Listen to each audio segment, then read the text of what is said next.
Samsung Galaxy Z Fold 4 camera glass replacement. This one should be straightforward. The same process can be applied to the Galaxy Z Fold 5 and Galaxy Z Fold 3. So before I start, I'm going to add some heat resistance tape on the camera glass where it is broken, precisely protecting the camera glass that I'm not going to work on first. This is just to make sure that there is no unnecessary heat going to the other two cameras. One is not broken and the other one is next to be removed. Here I'm adding a small piece of heat resistance tape on the center of the broken camera glass. This is going to prevent the camera module to receive heat directly while I'm heating the broken camera glass. I started heating the broken camera glass for approximately 40 seconds, and after that I'm going to take my green scalpel, the blade, and start pulling the broken camera glass. You can do this with a common hair dryer. It is going to take more than 40 seconds in order to have the camera glass ready. So I'm trying to insert the blade right on the edge of the broken camera glass and start pulling the camera glass with the tape attached on it.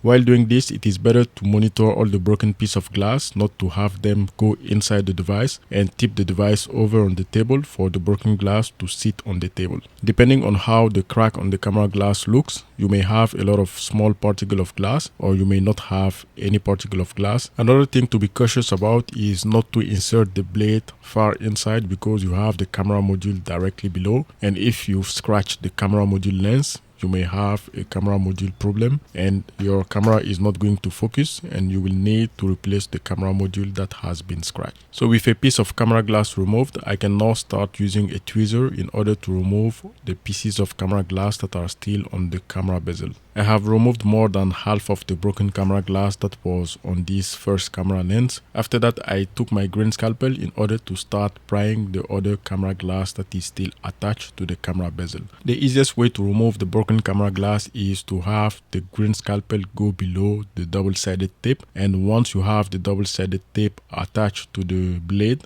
you can simply start to pull the camera glass with the tape attached together. So while pulling this way, I had the camera glass facing the table in order to avoid having any broken glass go inside the device. Next, I took the tweezer to pull the rest of the broken glass and the tape, because using the blade was not really working and it cut the tape. The first camera is free of all the broken camera glass. You simply need to gently tap on the back of the device for all the debris and residue that were on the inside of the device or still on the camera lens fall on the table. You need to do that before you start testing the camera to make sure that everything is good and in focus. This is the main camera. Here's the ultra wide that I just removed the broken camera glass. As you can see, it is in focus and everything looks good. Next, I'm going to work on the main camera. The one that you see is yellow. This is simply because of the heat resistance tape that was on the back of the camera. So here I did the same thing. I have one small piece of heat resistance tape on the camera that I'm going to work, and the ultra wide camera is fully covered with heat resistance tape because there is no camera glass on that one, and the third one is covered with one heat resistance tape in order to protect it also. Here also I heated the camera glass area for approximately 40 seconds. So while trying to go under the camera glass and under the double-sided tape, I can see that the whole camera glass with the broken glasses are moving. So this simply means that the camera glass area and the broken camera glass has been heated to the proper temperature and it is ready to be removed. After inserting the blade below the double-sided tape,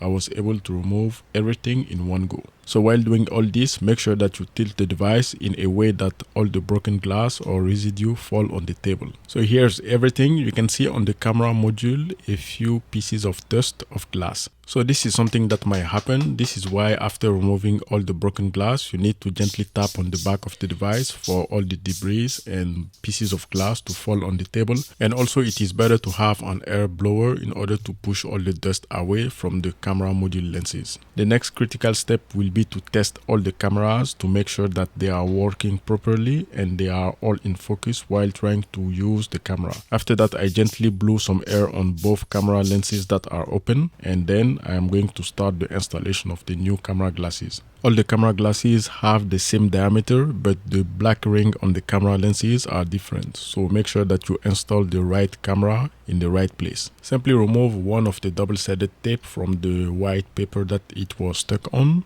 After after that, you simply need to have the double-sided tape lie on the surface of the camera bezel where it has to sit. All three double-sided tape are the same, so here there is no difference in choosing the double-sided tape. After the installation of the double-sided tape, you need to gently apply pressure around the sticky double-sided tape right on the edge of the camera bezel in order to have the double-sided tape to stick on the back of the camera bezel. While doing this, make sure that you do not touch the camera module or the camera module lens because it is exposed and you can see it. So just in case you have the other camera glass with pre-installed double-sided tape, you will need to remove the plastic film that is protecting the double-sided tape on the back of the camera lens, and after that you simply need to align the camera glass with the double-sided tape on the camera bezel and put it inside. Having a pre-installed double-sided tape on the back of the camera glass makes everything more easier and you will gain a little bit of time as opposed to having everything separate, double-sided tape and camera glass. So with this one, you simply need to insert the tip of the tweezer right under the camera lens and start pulling. You will see that the protecting film will be removed out of the double-sided tape. Again, while doing that, make sure that you do not touch the camera lens while pulling on the protecting film on the double-sided tape. Before you install the camera glass, you need to remove the plastic film covering the inside of the camera glass. This is the area where you have the white scripture on the camera glass, and after that you simply need to align the camera glass with the camera bezel and push the camera glass inside where it has to sit. Align the camera glass with the camera bezel and drop the camera glass inside. After that, just apply a small pressure for the camera glass to stick fully and be seated rightly. I'm saying this because if the camera glass is not rightfully seated on the camera bezel and you apply pressure with full force, you will break the camera glass and you will have to do everything again. Next, I'm removing the plastic film that is protecting the outside of the camera glass. As you can see, it looks like new now. So it is not done. The next thing to do is to test all the cameras to make sure that they are working properly without any issues and everything is in focus while you try to use your camera. If this video was helpful to you, make sure that you subscribe to the channel and give us a super thank if you want, and I will see you next time.